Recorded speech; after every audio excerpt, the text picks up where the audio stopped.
Have you ever felt like the rules of society were just suddenly rewritten while you weren't looking? Like the social contract you signed was a forgery binding only you to its terms, while the ground beneath your feet just shifted into hostile territory. It's a very destabilizing feeling, right? And it's exactly the nerve that today's material strikes. Exactly.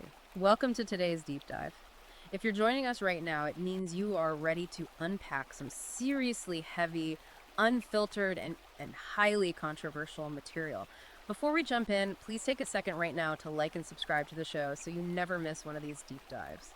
And we should probably tell them right off the bat. Oh, yeah, absolutely. I'll tell you right off the bat, if today's breakdown hooks you, you really need to check out Amazon Kindle and Google Playbooks to buy the book we're analyzing today. And be sure to follow the author on Substack at Conrad Riker. Right, because this is a text that is currently generating a massive, almost seismic amount of conversation in very specific corners of the internet. And those ripples are definitely starting to hit the mainstream culture.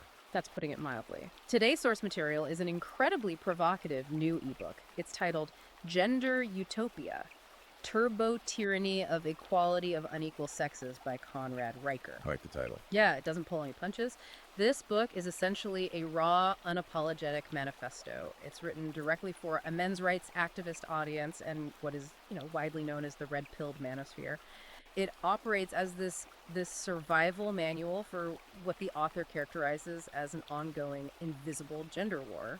And Riker's central thesis here is that our modern institutions, meaning academia, legacy media, corporate HR departments, and especially the family courts, have been entirely captured by feminist and Marxist ideologies. Right. He argues that what society currently calls equality or equity is actually a highly sophisticated trap. In his view, it's a machine of dispossession designed specifically to neuter the masculine drive and extract male resources. Before we get into the weeds of how he constructs that argument, let's be crystal clear about our mission today.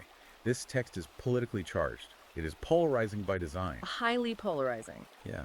And as always, you and I aren't here to take sides. We're not here to endorse this worldview or to play referee between competing political factions. Our job today is strictly analytical. Exactly. We are here to neutrally report on the ideas presented in the text, to take the engine of this book apart piece by piece, and to help you, the listener, really understand the historical, the psychological, and philosophical architecture of an ideology that is rapidly gaining immense traction out there. Whether you view this book as a necessary awakening or you vehemently oppose its premise, our goal is to map this territory so you can navigate the concepts being discussed in the real world. We're looking at the mechanics of the argument, plain and simple. So with those boundaries firmly set, let's look at the foundational premise of the book.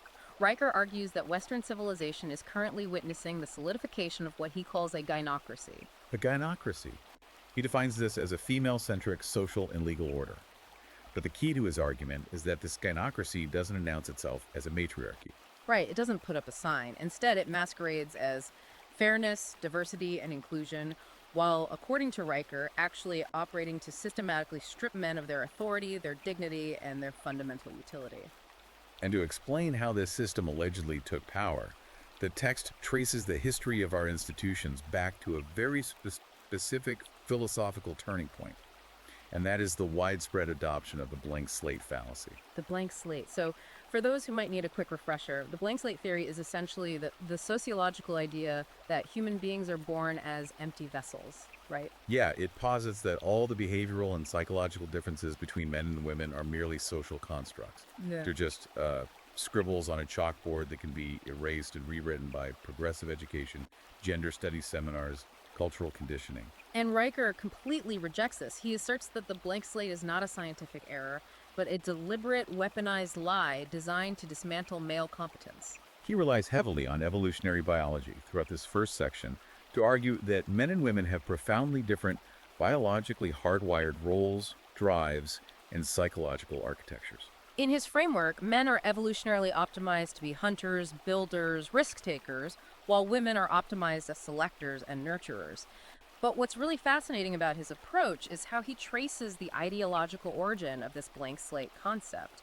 He doesn't just blame modern sociology. No, he draws a direct, unbroken line back to Karl Marx's 1848 Communist Manifesto. Which is a massive historical leap. I mean, he's connecting 19th century economic theory to modern university gender studies in a way that he claims is completely transparent once you know what to look for. So, how exactly does he map that transition in the text? It hinges on a crisis of faith within radical academia. Riker outlines how Marx originally framed the world as this eternal zero-sum struggle between two economic classes. You have the bourgeoisie, who owned factories and the capital, and the proletariat, the working class, who were endlessly exploited. Right. And the Marxist prophecy was that the working class would inevitably rise up in a violent dialectical revolution to overthrow the owners. Exactly. But as Riker points out, history didn't play out that way in the West. Following World War II, the Western working class didn't revolt. Instead, capitalism produced an unprecedented middle class. The workers got comfortable. They bought washing machines, they took paid vacations, they bought homes in the suburbs. Yeah, the economic revolution failed to materialize. So, according to the book, the radical ideologues in academia, particularly those associated with the Frankfurt School in critical theory, realized that economic class was no longer a viable wedge to divide society. They needed a new framework of oppression to keep the revolutionary engine running. So they essentially just did a massive find and replace on the original theory. That is exactly how he frames it. He argues they simply swapped the nouns. The bourgeoisie, the oppressor class, became men, specifically straight, white men, and the proletariat, the oppressed class, became women, and later, various minority groups. By applying the Marxist oppressor and oppressed binary to biology instead of economics, they fundamentally rewrote the narrative of human history. Instead of viewing the historical relationship between men and women as a cooperative, symbiotic partnership necessary for species survival in a really hostile world, this new academic lens reframed all of human history as a story of endless, malicious exploitation of women by men. And to drive home the danger of this ideological shift, he makes a really aggressive historical parallel. He compares modern, successful men in Western society to the kulak class in the Soviet Union. The kulaks. For context, these were the relatively successful, independent peasant farmers in Russia. They were the ones who owned a little more land, maybe had a few cows, and actually knew how to farm efficiently. Right. And Riker points out that during the Soviet collectivization, the state didn't just tax the kulaks, they demonized them as enemies of the people and ultimately liquidated them. Millions were killed or sent to the gulags. Why? Because their individual competence and success practically disproved the state's narrative that collective farming was necessary or superior. It's a brutal analogy, but it serves a very specific purpose in his argument. Riker argues that today, highly competent, successful men face a modern social version of this liquidation. He posits that a man's natural biological drive for dominance, hierarchy, and objective competence is a direct threat to the modern granocracy. Just like the kulak's successful farm proved the Soviet state wrong, a man who builds, leads, and succeeds based on merit disproves the narrative of pervasive female victimization and the blank slate. Therefore, the system must pathologize his ambition, tax his resources, and socially ostracize him to maintain the illusion that the system is built on systemic oppression rather than differential competence. The text also points to Friedrich Engels to support this idea that the destruction of the traditional family was always the endgame. He references Engels' 1884 book, The Origin of the Family, Private Property, and the State. Yes, and he treats that specific text as the absolute blueprint for modern institutional feminism. Engels explicitly argued that the monogamous nuclear family was essentially a capitalist construct, an invention designed to control inheritance and enslave women within the domestic sphere. Riker uses Engels to argue that the modern institutions currently flying the flag of equal rights are operating under false pretenses. The ultimate goal, he asserts, isn't equal opportunity in the workplace. It's the absolute abolition of the nuclear family unit itself, because the family is the primary barrier to total state dependence. He argues that modern ideology uses the term equity as a Trojan horse. Equity, by definition, demands equal outcomes, not equal opportunities. And to achieve equal outcomes between two fundamentally different biological groups, you have to tear down the hierarchy of competence. You have to actively penalize the group that naturally excels in certain high-variance fields. Which brings up a terrifying hypothetical that the book leans into. If you have a society that fundamentally ignores objective reality and legislates against biological differences, what actually happens to the physical infrastructure of that society? Riker addresses this by contrasting sociological theory with hard science. He brings up the SRY gene. This is the sex-determining region on the Y chromosome.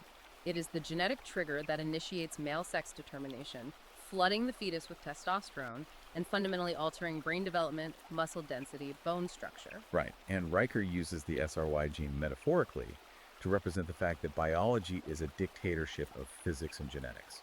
You cannot vote it away. You cannot deconstruct it in a sociology paper. And to bolster his argument that the institutions ignoring this are built on a foundation of sand, he points directly to the 2015 reproducibility crisis in psychology. This is a fascinating pivot in the text.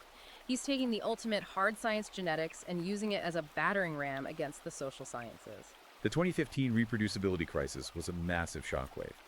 This was when a huge team of researchers, the Open Science Collaboration, attempted to replicate 100 published peer-reviewed psychology studies and found they could only successfully replicate about 39 of them. Over 60% of the foundational studies they tested completely failed to produce the same results. It was an absolute earthquake in academia, and Riker leverages it relentlessly. He highlights that the fields of sociology, psychology, and particularly gender studies were among the worst offenders in this crisis. They were relying on packing, publication bias, and incredibly small sample sizes to generate headlines. Riker argues that Western society is currently restructuring its entire legal framework, corporate hiring practices, and social norms based on science that is statistically less reliable than a coin flip. He uses the gender wage gap narrative as a prime example here, which is treated as proof of systemic discrimination. But Riker argues that when economists control for the actual variables like hours worked, willingness to commute, danger of the job, and specific career choices, the gap virtually disappears. Yet the institutions continue to push the raw, debunked statistic. He calls this policy-based evidence. The political conclusion is predetermined by the gynocracy, and the academic research is retroactively manufactured to support it. And his ultimate conclusion for this section is incredibly bleak. If you build a civilization on policies that actively deny fundamental biological imperatives and mathematical reality, you are essentially legislating against gravity. It might hold up for a generation or two through sheer momentum and printed money, but eventually the structural integrity of a society will collapse. Precisely. But the book doesn't just stay in the ivory tower of historical theory and academic critique. Riker takes this premise and applies it directly to the lived experience of the modern male. He argues that this ideological war is not just happening in academic journals, it is being waged directly on male psychology, minute by minute, day by day. Which brings us to the core psychological mechanism of the book, what he terms the toxic masculinity double bind. This is arguably the concept that the rest of his practical advice hinges on. He describes it as a sophisticated psychological snare, a catch-22 designed to induce a state of permanent anxiety and paralysis in men. The trap works like this. Society actively shames men for their natural biological drives. Things like dominance, physical aggression, extreme competitiveness, and stoicism are relabeled under the umbrella term of toxic masculinity. Men are told to open up, to be vulnerable, to cry, to act more like women. But the bind, the trapdoor in this social contract, is what happens when a man actually follows that advice. Riker argues that the moment a man displays true weakness, vulnerability, or emotional instability, he is instantly penalized by the very people who demanded he open up. He is stripped of respect in the workplace, his authority in his household evaporates, and most crucially, he experiences a catastrophic loss of sexual attraction from his partner. Riker points to the biological reality of female hypergamy, which we'll definitely get into later, to argue that women are biologically hardwired to be repulsed by male weakness, regardless of what modern feminist theory tells them they should want. So the man is caught in a vice. He is a toxic monster if he acts like a traditional man, but he is a pathetic loser who deserves to be abandoned if he acts like a modern, vulnerable man. There is no winning move within the system. And to enforce this double bind, the text outlines how modern institutions use incredibly manipulative linguistic techniques. He spends a lot of time on a concept called Kafka trapping. Kafka trapping. This is named after the author Franz Kafka, who wrote these nightmarish, surreal stories where the protagonist is accused of a vague crime and the system is entirely rigged against them. In a Kafka trap, the very act of denying a crime is used by the accuser as absolute proof of your guilt. It's a closed-loop logical fallacy, and Riker argues it is the primary weapon of HR departments and social justice activists. He provides a hypothetical scenario to illustrate this. Imagine a man is accused of having unconscious bias or being inherently sexist simply by virtue of being a white male in a corporate environment. If the man attempts to defend himself, Perhaps by pointing to his track record of mentoring female colleagues or his egalitarian voting record, the ideologue will simply smile and say, "Your defensiveness and refusal to acknowledge your privilege is exactly what a sexist with unconscious bias would say. Your denial proves your guilt." It makes it impossible to mount a defense. You're guilty if you confess, and you are doubly guilty if you deny it. He also looks at how everyday language has been weaponized through what he calls Pavlovian conditioning. He points to the popularization of terms like mansplaining or manspreading. He argues that these aren't just internet buzzwords, they are calculated psychological tools used to pathologize the basic physical and verbal existence of men. By attaching the prefix man to a negative behavior, society trains people to implicitly associate masculinity with annoyance, arrogance, and intrusion. He suggests that the concept of male privilege functions in the modern era exactly like the religious concept of original sin. You are born inherently guilty. Simply for drawing breath with a Y chromosome, you owe a permanent, unpayable debt of reparations for historical crimes you never personally committed, to people who were never actually victims of those crimes. To ground this theoretical psychological warfare in stark reality, Riker points to how early this conditioning begins. He dedicates a substantial portion of the text to what he calls the war on boys within the public education system. He doesn't just use statistics. He uses highly evocative anecdotes to paint a picture of an environment that is deeply hostile to male nature. The story he uses that really sticks out is the case of Josh Welch. It sounds almost like dark satire, but it actually happened. Josh was a 7-year-old boy in a Maryland elementary school. He was suspended for 2 days. His crime: he was eating a strawberry pastry, a Pop-Tart, and he'd shoot it into a shape that a teacher decided vaguely resembled a gun. He didn't threaten anyone. He didn't have a weapon. He was a 7-year-old playing with his food. Right. And Riker uses this absurd draconian punishment to argue that public education has become a hostile environment that acts as a chemical and disciplinary straitjacket. The system literally criminalizes the innate biological male propensity for rough and tumble play, weaponizing normal boyhood curiosity. And he backs that specific micro-level anecdote up with a terrifying macro-level statistic. Riker cites the data showing a 400% skyrocketing of ADHD, attention deficit hyperactivity disorder diagnoses in boys since the early 1990s. 400%. Yes. He challenges the reader to apply basic logic to this data. He asks, did male biology suddenly, spontaneously mutate on a genetic level in a single generation to become defective? Or has the educational environment become so rigidly pathologically incompatible with the nature of boys that normal behavior is now classified as a disease? He frames this dynamic as a literal chemical war on kinetic energy. The modern classroom is designed around a compliant, sedentary, highly feminized learning style: sitting still, reading quietly, expressing emotions. When a young boy with high testosterone and a biological need for physical movement inevitably fails to conform to that environment, the system doesn't adjust the environment, it medicates the boy. It chemically lobotomizes the hunter out of him so he can sit still in a chair for 8 hours. He takes this critique of the psychological establishment straight to the top.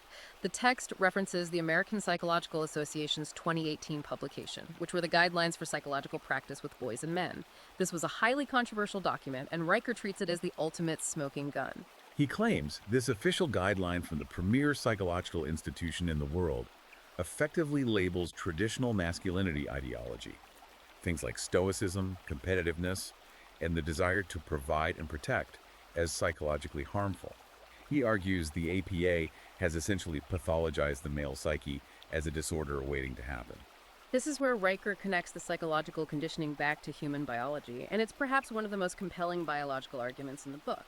He references the work of John Coates, a neuroscientist and former Wall Street trader who researched something called the winner effect. Coates' work in endocrinology shows that when a male wins a physical or social confrontation, his brain floods with testosterone and dopamine. This hormonal surge literally changes his brain structure, improving his confidence, increasing his risk tolerance, and enhancing his capacity to win again in the future. It's an upward spiral of competence and dominance. But the reverse is also true, right? Exactly, and that is Riker's core point. A man's testosterone production is exquisitely, highly sensitive to his perceived social status and peer acceptance. When society, through the media, the schools, and the HR departments, constantly bombards men with the messaging that their very existence is an act of oppression, that their instincts are toxic, the primal part of the male brain interprets this as a catastrophic, ongoing loss of social status. It signals to the body that the man is at the bottom of the tribal hierarchy. Right. This state of constant status anxiety and social rejection triggers a flood of cortisol, the stress hormone, which actively suppresses testosterone production.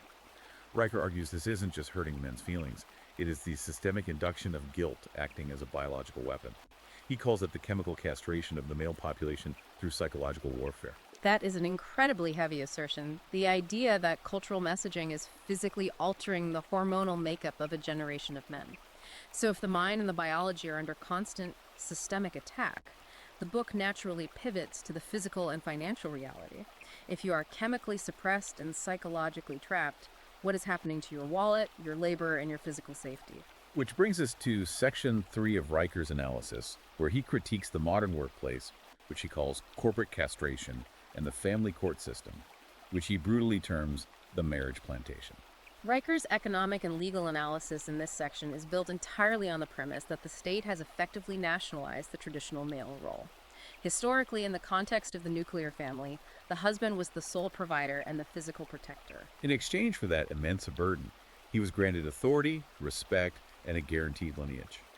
But now, Riker argues, the massive expansion of the welfare state and the extreme bias of the no-fault divorce courts have allowed the government to step in and replace the husband. The state provides the financial safety net, and the police provide the protection.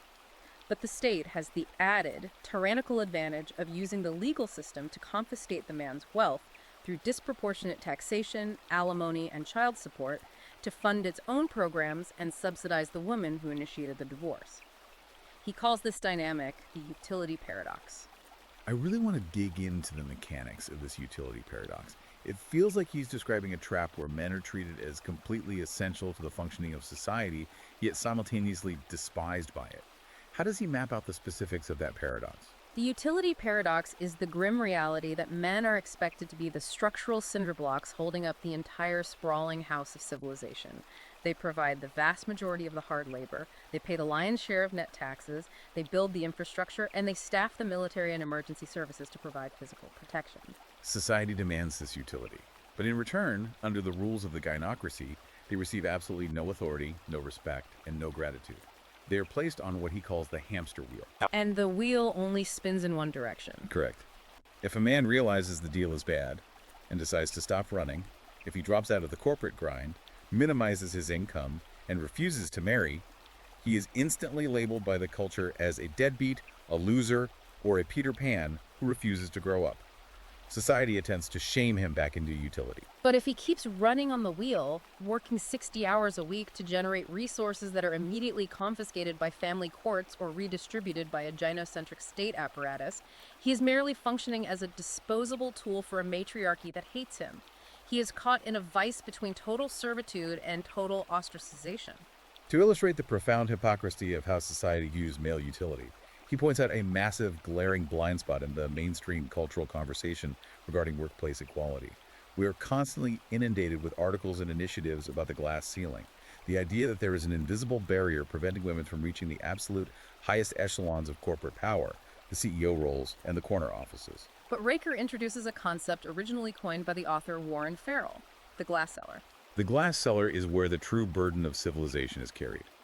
Riker shares staggering, undeniable data from the U.S. Bureau of Labor Statistics from 2022 to make this point. In that single year, men accounted for 93% of all fatal work injuries. We are talking about 4,896 men who died violent, crushing, toxic deaths at work, compared to 377 women. Almost 5,000 men dying just to keep the lights on and the water running. Yes. And Riker uses this horrific statistic to expose what he views as the absolute moral bankruptcy of modern equality narratives. He argues that society, and specifically modern feminism, fully expects and demands that men continue to occupy the glass cellar. They demand men go down into the sewers, work the DC oil rigs, climb the high-voltage power lines in ice storms, and die in trench collapses on construction sites. But the culture aggressively refuses to grant men the societal standing, respect, or even basic acknowledgement that should accompany that blood sacrifice. He challenges the listener with a thought experiment.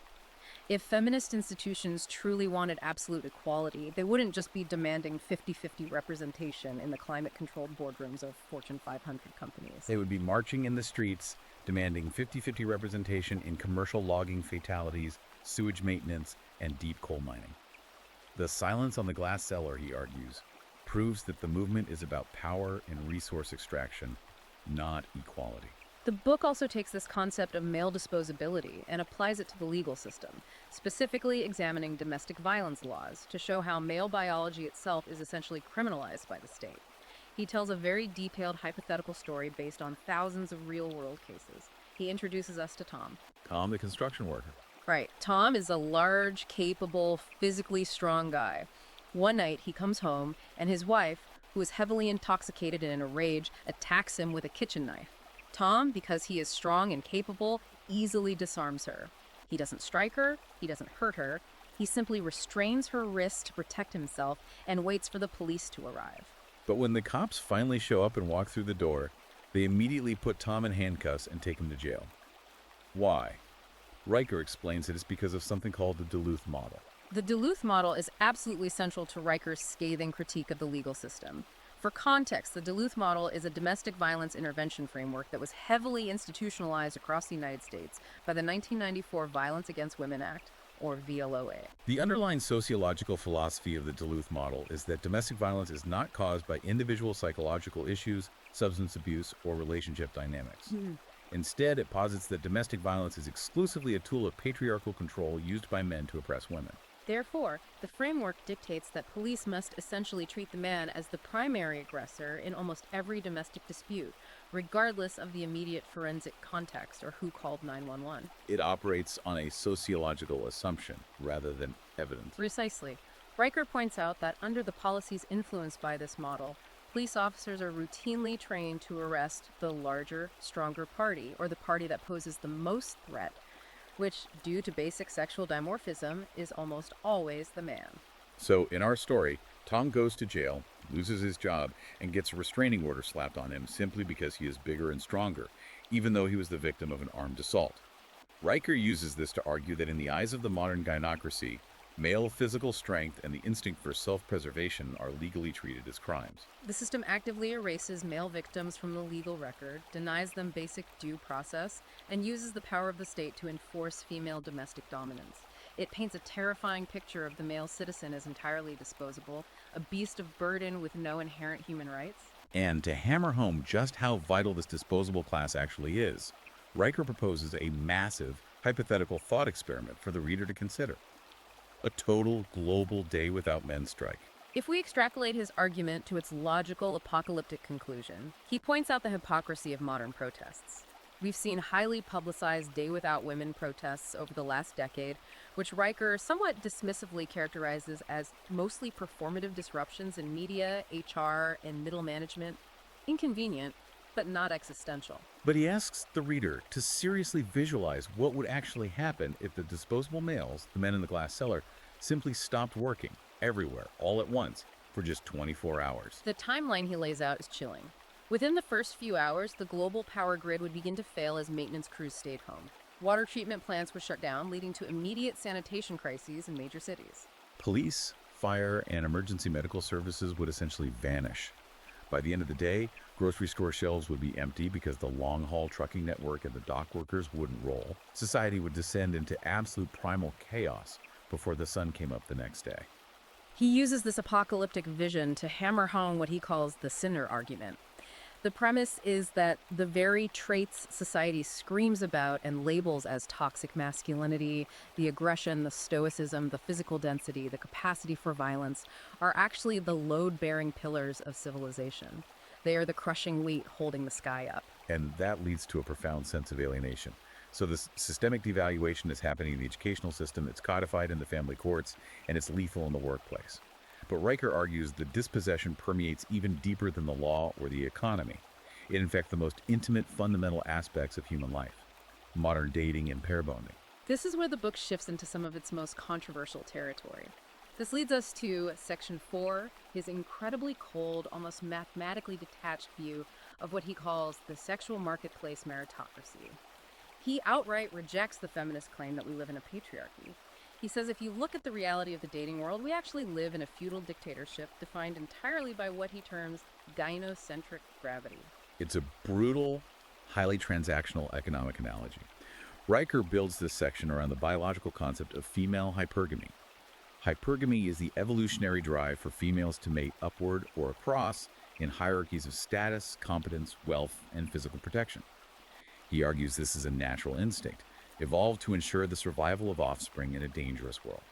Historically, however, this drive was kept in check by friction. Geography, small social circles, religious norms, and the sheer necessity of a dual income household for survival meant that most women had to choose from the men immediately available in their village or town.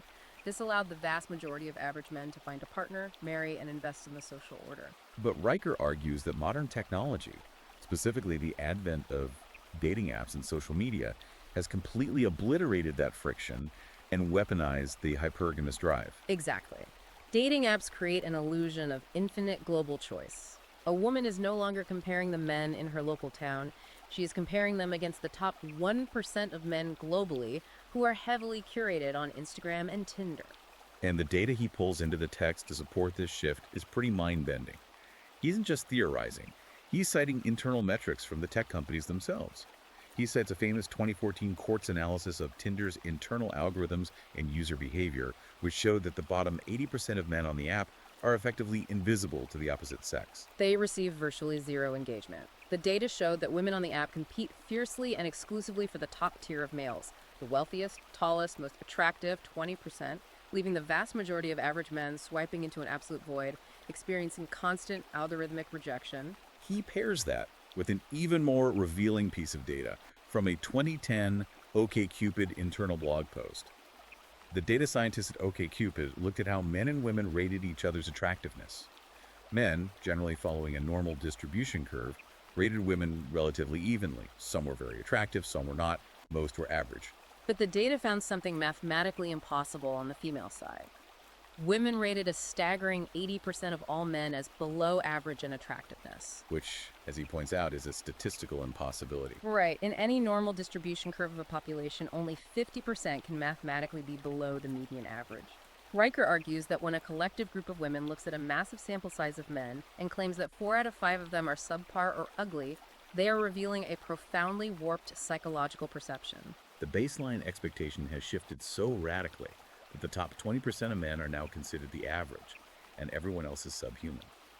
This digital marketplace entirely breaks traditional monogamous pair bonding.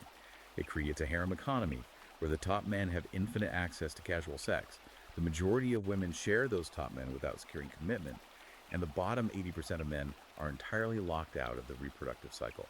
And this is where Riker introduces his incredibly provocative dichotomy of the simp versus the pimp, strictly in a macroeconomic sense. Yes, it's vital to understand he is using these terms as economic archetypes, not necessarily literal street definitions. He defines the simp as the great modern tragedy. The simp is the average man who still believes in the old social contract that the gynocracy is already torn up. Economically speaking, the simp is a man who agrees to subsidize a woman's bad decisions. He buys high into a crashed market. Riker paints the picture of a man who works hard, saves his money, and in his 30s marries a woman who spent her 20s on the dating carousel, chasing the top 20% of men on dating apps, accumulating a high partner count, racking up consumer debt, and failing to secure a commitment from those high-status men. Now that her biological clock is ticking and her market value is depreciating, she settles for the simp. She demands his financial resources, his utility, and his stability, but she fundamentally does not respect him, often withholding intimacy. The simp accepts this terrible deal because he is desperate for validation.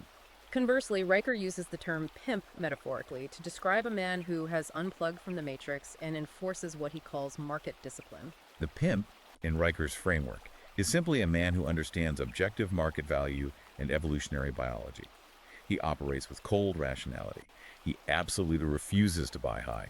He refuses to commit his hard-earned resources, his legal liability, or his emotional bandwidth to a depreciated asset, meaning a partner who did not value commitment, traditional roles, or his specific utility when she had the leverage of her youth and fertility to offer. Riker anticipates the backlash here and argues aggressively that this mindset isn't misogyny, it's basic, rational economic literacy. He states that the entire gynocratic system, the whole bloated apparatus, relies entirely on the bottom 80% of men being simps. The system requires them to ignore their own rational self-interest, to ignore the terrible legal risks of the marriage plantation, and to willingly prop up a failing social order with their taxes and labor. Riker posits that when men wake up and adopt the mindset of enforcing market discipline, when they collectively fold their hands and withdraw their resources, they force a societal correction. They force a return to traditional pair bonding values through sheer unyielding market pressure. Okay, so we've covered the book's massive, overarching diagnosis of the problem. Riker believes the system is rigged against men on every conceivable front. In the classroom with ADHD medication, in the courtroom with the Duluth model, in the boardroom with the glass cellar, and in the bedroom with the digital hypergamy of the dating apps. So the ultimate question is, what does the author suggest men actually do about it?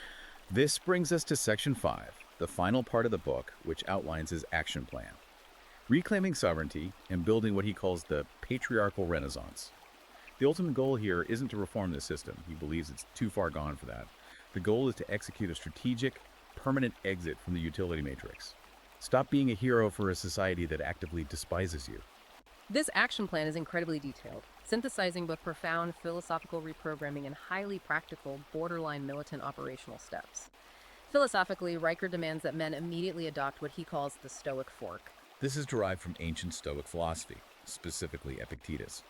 You must sharply, ruthlessly differentiate between what you have absolute control over and what you cannot control. You cannot control the bias of family court judges. You cannot control the feminist narratives pushed by the legacy media.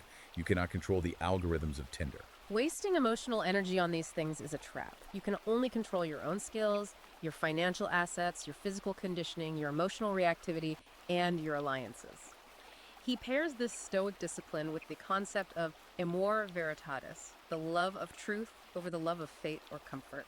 And a massive part of practicing amor veritatis in the modern world is avoiding what he terms the apology trap. We see this play out in the media almost every day. He points out that when a public figure, usually a man, is targeted by a cancel culture mob for perceived transgression, maybe an off-color joke, or stating a biological fact, the PR instinct is to issue a groveling public apology to appease the mob. But Riker notes that the apology never works. It inevitably destroys the man. The apology acts as blood in the water for sharks. It signals submission. On a biological level, it drops your testosterone, and on a social level, it tells the mob that you are prey and that their tactics work. Riker's rule for the sovereign man is absolute and uncompromising. Never, under any circumstances, apologize for being a man, for displaying masculine traits, or for speaking objective truth. Let them cancel you, but never bow. Building from that hardened philosophical base, he moves to the absolute necessity of building the sanctuary of brotherhood. Riker argues that an isolated, atomized man is incredibly weak. He is easily picked off by HR departments, family courts, and social ostracization. But a cohesive, loyal band of brothers is an unstoppable political and economic force. To illustrate why the state fears male bonding, he looks deep into history, specifically to the Roman Senate's violent suppression of the Bacchanalia in 186 BC. I found this historical tangent fascinating. Why did the Roman Senate care about a cult festival? The mainstream history often paints the Bacchanalia as just a series of wild, immoral parties. But Riker argues the Roman Senate didn't care about the drinking or the debauchery. They brought the hammer down, executing thousands of people, because the cult involved secret, unsanctioned societies of men swearing oaths of loyalty to each other that superseded their loyalty to the state. The Senate recognized that an organized brotherhood of men operating outside the official hierarchy was a direct existential threat to the Republic's monopoly on power. And Riker argues the modern corporate state fears male bonding for the exact same reason. When men gather in exclusive spaces, without what he calls the female approval filter modifying their speech and behavior, they organize. They speak freely, they share resources, and they build leverage.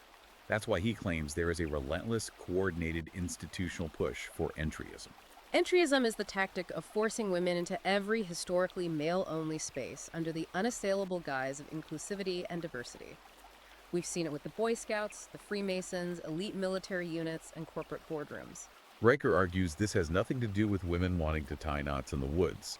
It is a deliberate tactic by the gynocracy to dismantle the sanctuary of brotherhood. By introducing the female dynamic, the men inevitably begin competing for female approval. The raw, unfiltered truth is suppressed to avoid offense, and the potency of the male coalition is permanently diluted. Riker insists that sovereign men must forcefully reject entryism. They must form exclusive brotherhoods that act as a mishi, borrowing the term for the fiercely loyal political enforcers and inner circle of Roman consuls. These aren't just drinking buddies who watch football together. These are mutual aid societies designed to legally, financially, and socially protect each other from hostile HR departments, cancel culture mobs, and legal overreach. They must operate as a unified political entity. The practical logistical strategies he outlines to achieve this independence fall under the umbrella of what is often called the Dark Enlightenment. It's a survival guide for completely exiting the mainstream economy. First on the list is building parallel economies. He points directly to the Canadian Freedom Convoy trucker protests in 2022 as a watershed moment in the gender war. During that protest, when working class men demanded bodily autonomy and defied the state, the Canadian government didn't just arrest them, they invoked emergency powers to literally freeze their personal bank accounts, cutting them off from their own money to crush the dissent. Riker uses that terrifying event to argue that the traditional centralized banking system is no longer a neutral service. It is an active enforcement tool for the state and the gynocracy. If your money is in a traditional bank, you are entirely vulnerable to being unbanked for your political views or having your assets stripped in a biased family court. His solution is absolute financial independence through technology. He advocates heavily for cryptocurrency, specifically Bitcoin, and decentralized finance, or DeFi. He argues that sovereign men must move their wealth into encrypted, decentralized ledgers where no judge, no ex-wife, and no government bureaucrat can freeze or confiscate their life's work. He also advocates for what he calls geographic arbitrage. This is a massive life change. He argues that the Western system, the US, Canada, the UK, is locked into a mathematical certainty of demographic collapse, hyperinflation, and escalating hostility toward men. His advice: vote with your feet, take your decentralized money, take your remote work skills, and permanently relocate to low-cost, high-freedom jurisdictions. He frequently points to Eastern Europe, South America, or Southeast Asia, places where the cultural rot hasn't set in, where the cost of living is a fraction of the West, and where, in his words, men are still allowed to be men and women still value traditional families. And finally, to protect the mind from being dragged back into the matrix, he demands a strict masculine media diet. He classifies the legacy mainstream media, Hollywood, and the majority of social media algorithms as the propaganda arm of the gynocracy. He describes it as tofu for the mind synthetic, estrogenic, and designed to make you weak, fearful, and compliant. You cannot sustain the mindset of a sovereign builder on a diet of BuzzFeed articles, daytime television, and outreach bait news. He instructs his readers to cut the cord entirely, starve the beast. Replace that content with the study of Stoic philosophy, evolutionary biology, military history, and unfiltered independent analysis from creators who operate outside the system. Which brings us to a profound and necessary point of speculation. Listening to this entire action plan, Riker is advocating for a massive, coordinated withdrawal of male utility from mainstream society. He is telling men to check out financially, romantically, geographically, and institutionally. He wants the most competent men to build sovereign, parallel structures completely outside the view of the state. They have to stop and ask, what is the ultimate endgame of this total societal bifurcation? It is the most critical question the book raises.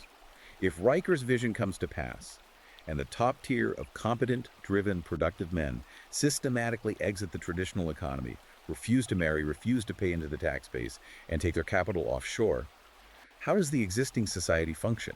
Does the gynocracy adapt, perhaps relying entirely on automation, AI, and ever-expanding police state? Or does the entire bloated apparatus simply collapse in on itself under the weight of its own immense administrative overhead, unable to stand once the cinder blocks are removed? It is an incredible... And taking a deep breath here, we have covered a massive, sprawling amount of highly charged, controversial material from Conrad Riker's Gender Utopia. We certainly have. And as we wrap up this analysis, I want to leave you, the listener, with a final provocative reflection to mull over as you go about your day.